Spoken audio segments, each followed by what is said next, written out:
ओम अज्ञानतिमिरान्धस्य ज्ञानाञ्जनशलाकया चक्षुरुन्मिलितं येन तस्मै श्रीगुरवे नमः। नमः ओम विष्णुपदाय कृष्णप्रेष्ठाय भूतले श्रीमते भक्तिवेदांत स्वामिनिति नामिने। नमस्ते सारस्वते देवे गौरवाणी प्रचारिणे निर्विशेष शून्यवादी पाश्चात्य देशतारिणे। जय श्री कृष्ण चैतन्य प्रभु नित्यानंद श्री अद्वैत गदाधर श्रीवासदि गौर भक्तवृंद।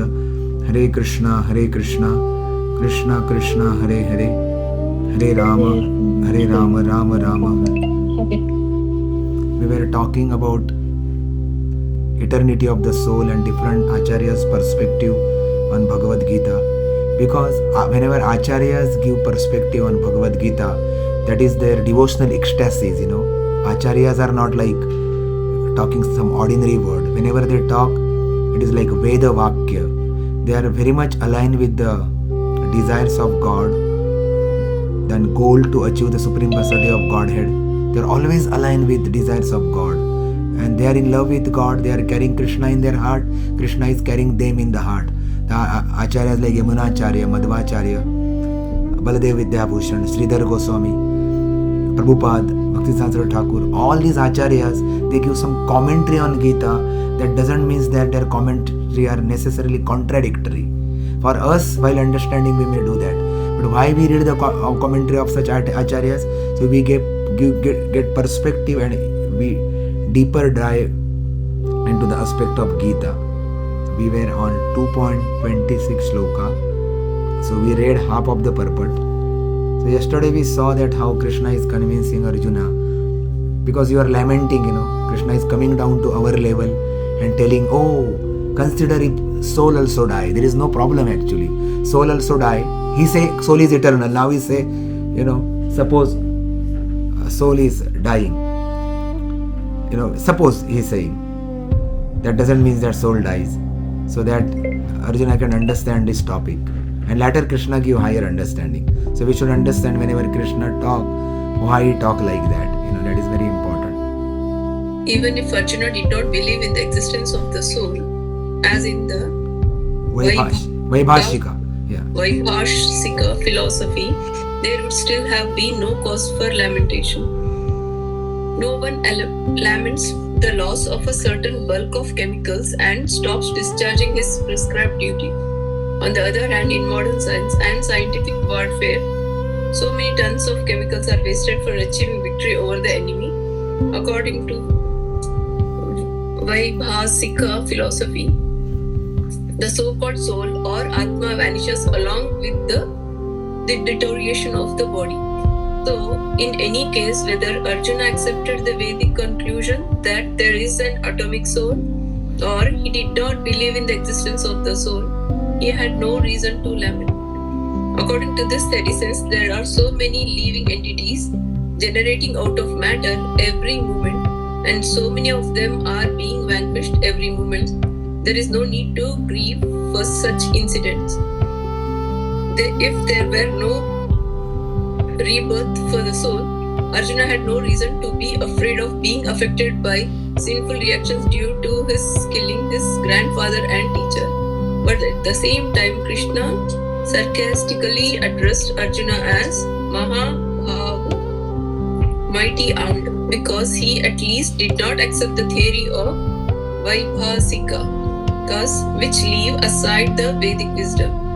As a kṣatriya, Arjuna belonged to the Vedic culture and it behooved him to continue to follow its principles. Yeah, there are two philosophies discussed here. One is Vedic philosophy where soul is eternal, never die, soul is stable. Very positive philosophy. And Vaibhashika philosophy says that everything get destroyed at the death of the body. Even soul get destroyed, body get destroyed. If you follow, suppose for time's sake, time being, if you follow that philosophy also, Arjuna never has to lament, because so many, it is waste of everything. Body means chemical. If it is chemical waste, when we kill the animal, so much of energy and chemicals getting waste anyway. So there is no need to lament. So that's what this Vaibhashika philosophy is, Prabhupada is bringing here to our understanding. So now, very famous shloka. Try to repeat after me. Jatasya hi dhruvo mrityur. Jatasya hi dhruvo mrityur. Dhruvam janma mritasya cha. ध्रुवं जन्मामृतस्य च तस्मात् परिहार्येऽर्थे तस्मात् अपरिहार्येते न त्वं शोचितुम् अर्हसि. त्वं शोचितुमर्हसि. Translation. One who has taken his birth is sure to die, and after death one is sure to take birth again. Therefore, in the unavoidable discharge of your duty, you should not lament. One has to take birth according to one's activities of life, and after finishing one term of activities, one has to die to take birth for the next. In this way, one is going through one cycle of birth and death after another without liberation. This cycle of birth and death does not, however, support unnecessary murder, slaughter, and war. But at the same time, violence and war are inevitable factors in human society for keeping law and order.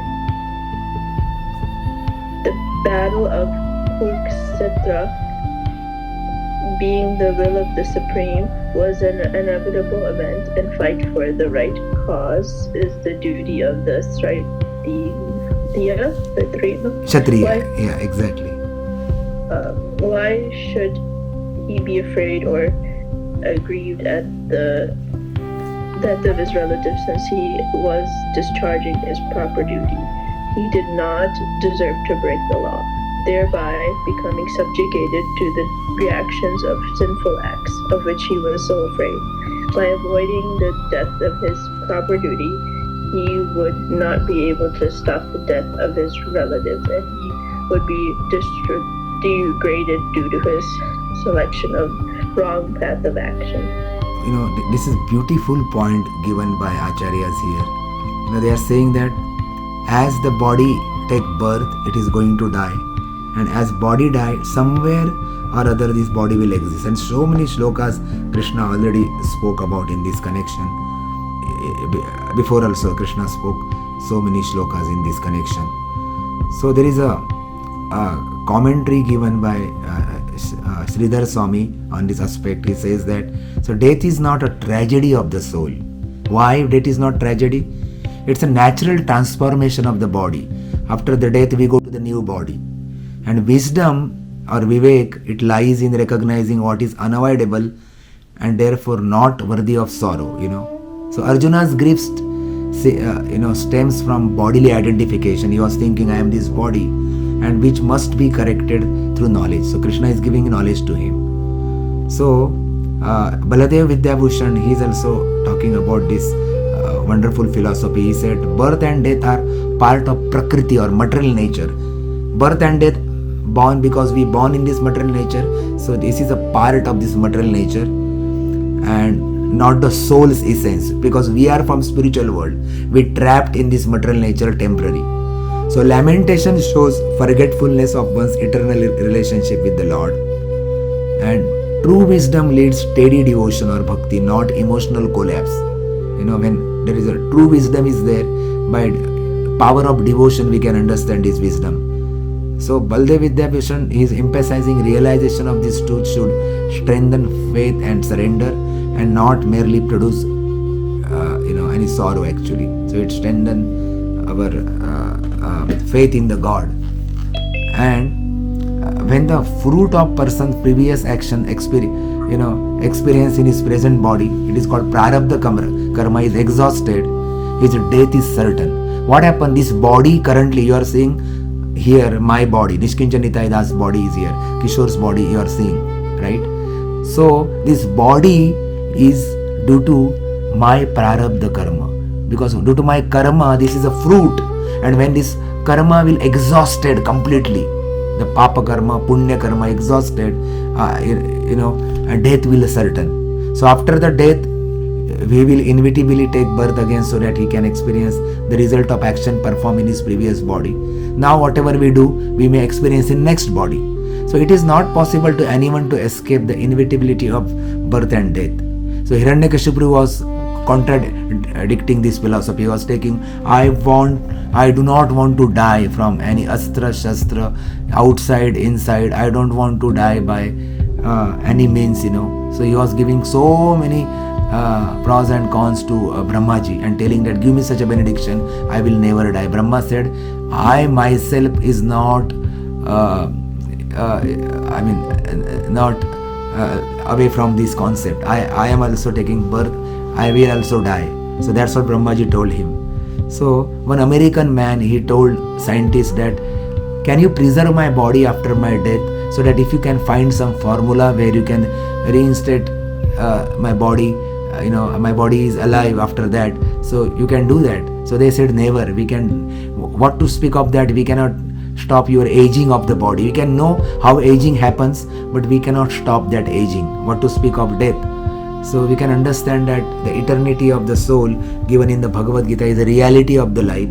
So when we speak about reality in our classes, so we are not making you morose, guys. We are just telling you reality, because if you put off the light, sometime you feel very nice because you are disconnected from the world. You don't have to do your homework, study. When light goes, there is a power failure in your area. Sometime it happens. That is very confusing happiness. That is not happiness actually. You feel disconnected. We don't want that kind of detachment. Live in the reality of knowledge. You are enlightened when you come to know that I am eternal, I will never die. That is enlightening actually. That is not a sadness or moroseness in your life. It is actually enlightenment. Okay? So that's what we need to talk today. So we will talk. Holiday season is starting from tomorrow. So do you have any questions any day? Please keep asking. 10 days is holiday for most of you. So you keep on asking the question from tomorrow. Okay?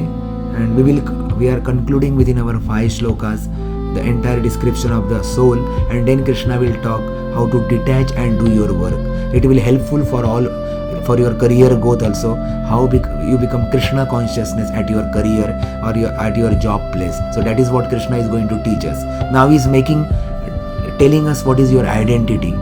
He is establishing our identity as a soul, because from time immemorial we thought that I am body since we came in this material world. So Krishna is dissipating this delusion, and he is like a sun arising on the horizon, giving us a light, and in that light of knowledge we can understand that I am a spirit soul, part and parcel of that supreme and very compassionate God, who is loving God. God doesn't mean he's like having big mustache and beard and he's horrifying personality, as sometime American thing. They think God means like that. No, God is loving Father. So we will come to know when Krishna will teach us how to detach at our workplace. Still we can do your duty. Dutiful, detachment and devotional. These 3 things Krishna will teach us further after this 5 shlokas. So please be tuned, sync with this Bhagavad Gita. Thank you so much. Hare Krishna. Dandavat Pranam. Srila Prabhupada ki jai. Thank you, Prabhupada.